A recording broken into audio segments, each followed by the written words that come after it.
I come from the north east और आज का जो विषय है भारत एट 2047। तो सबसे पहले मुझे लगता है कि इस टॉपिक में ही थोड़ा सा एक गड़बड़ है, क्योंकि गोवा 1960 में आया, त्रिपुरा 1949 में आया, सिक्किम 1975 में आया। तो सबसे पहले ये यूनिफॉर्मिटी जो हम हमेशा लाना चाहते हैं, कभी वस्त्र में हो, कभी भाषा में हो, कभी खाने में हो, आजकल हम सब चीज को एक यूनिफॉर्मिटी में लाना चाहते हैं। India is very unique country.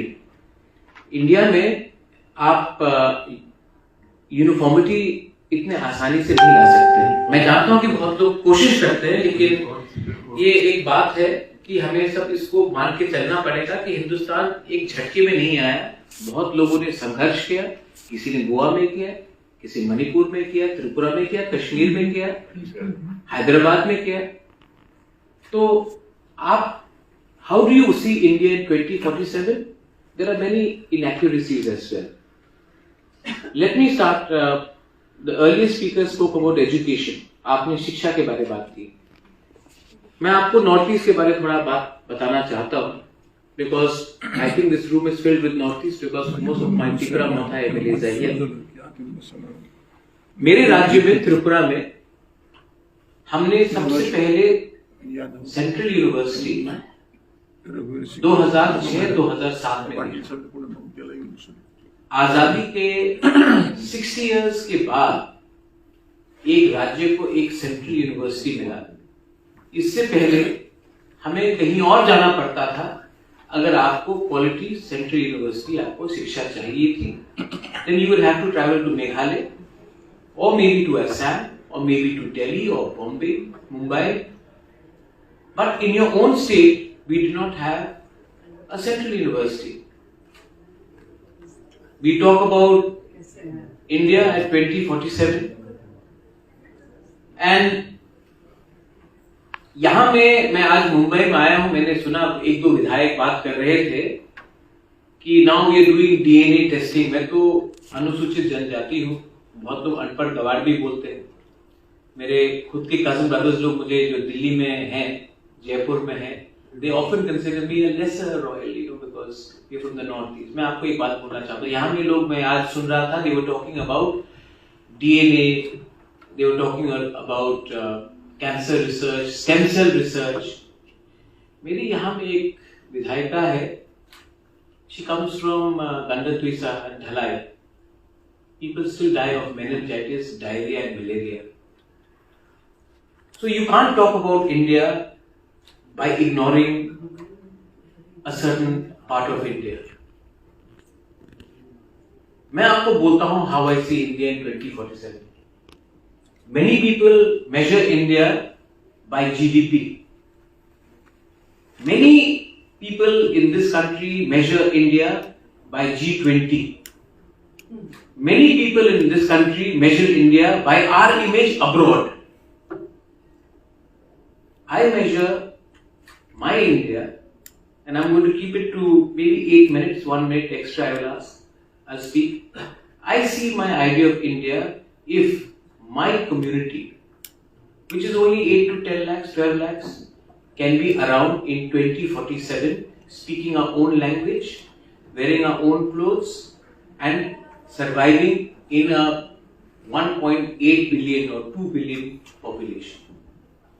The real India I see, अगर हिंदुस्तान को एक रहना है, हिंदुस्तान को उन्नति करनी है, तो हिंदुस्तान के छोटे से छोटे संप्रदाय को, कोई भी धर्म हो उनको 2047 में रेलिवेंट रहना पड़ेगा।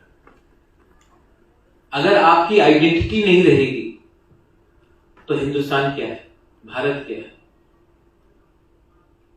विश्व में सब आपको ताली मारेंगे, आपके लिए ताली मारेंगे, लेकिन अगर एक नॉर्थ ईस्ट का एक क्षेत्र से अगर हम बचेंगे नहीं, हमारा वस्त्र नहीं रहेगा, हमारा भाषा नहीं रहेगा, हमारा आइडेंटिटी नहीं रहेगा, हमारा अस्तित्व नहीं रहेगा, तो ये कौन सा भारत के बारे में हम बात कर रहे हैं? बहुत लोग, मैं भी उस समय जिंदा नहीं रहूंगा, लेकिन हमारा जो संप्रदाय है, हमारा जो जनजाति है, हमारा जो ट्राइबल है, जो इंडिजिनस है, वो 2047 में सर्वाइव करेगा कि नहीं करेगा?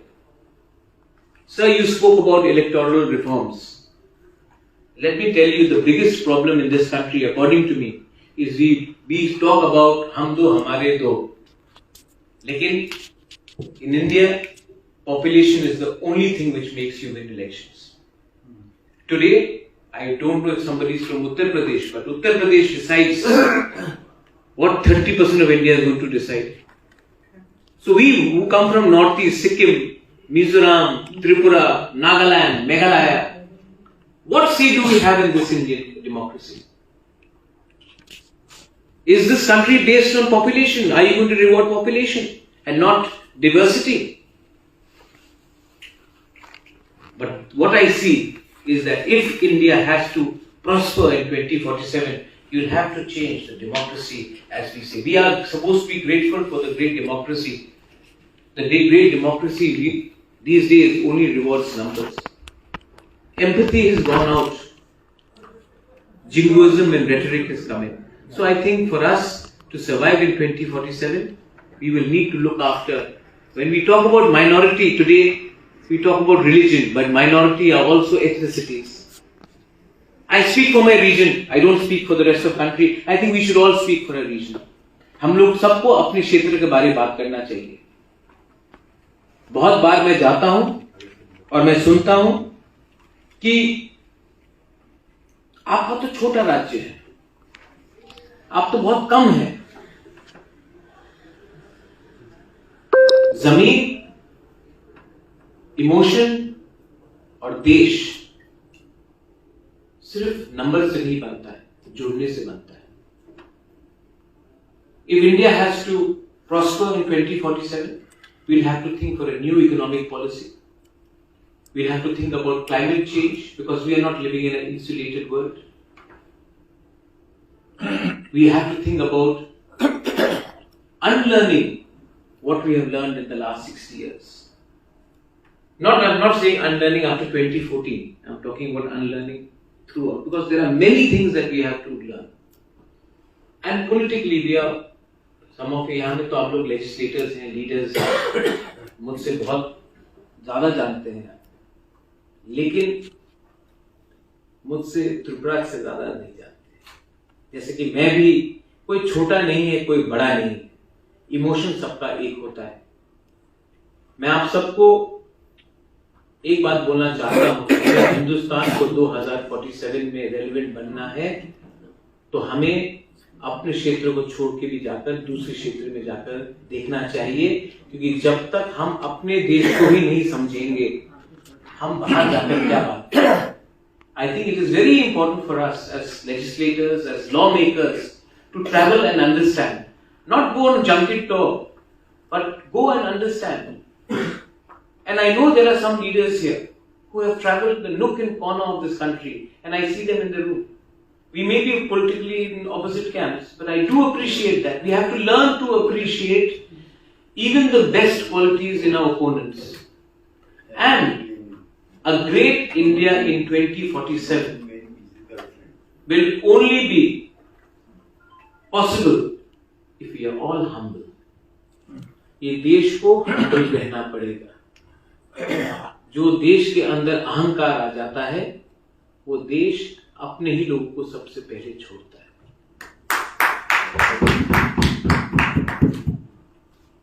फाइनली मैंने थोड़ा ज्यादा समय लिया. मैं आपसे भी चाहता हूं कि आप भी इस सेशन के बाद हमसे बात करें.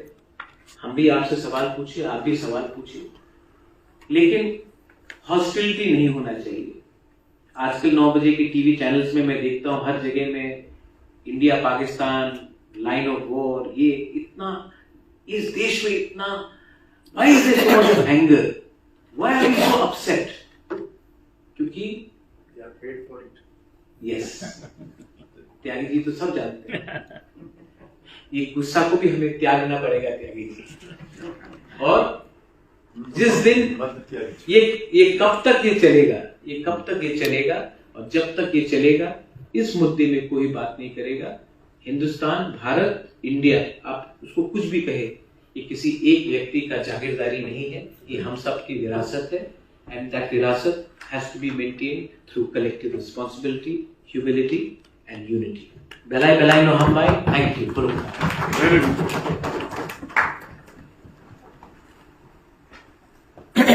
Thank you so much, Pradyut, for that very articulative speech and also underlining the importance of diversity and identity. Thank you. I would like to request Shri Sanjay Nirupamji, former President Mumbai Regional Congress Committee and former Member of Parliament of Lok Sabha, Sanjay ji. Former member of Shiv Sena.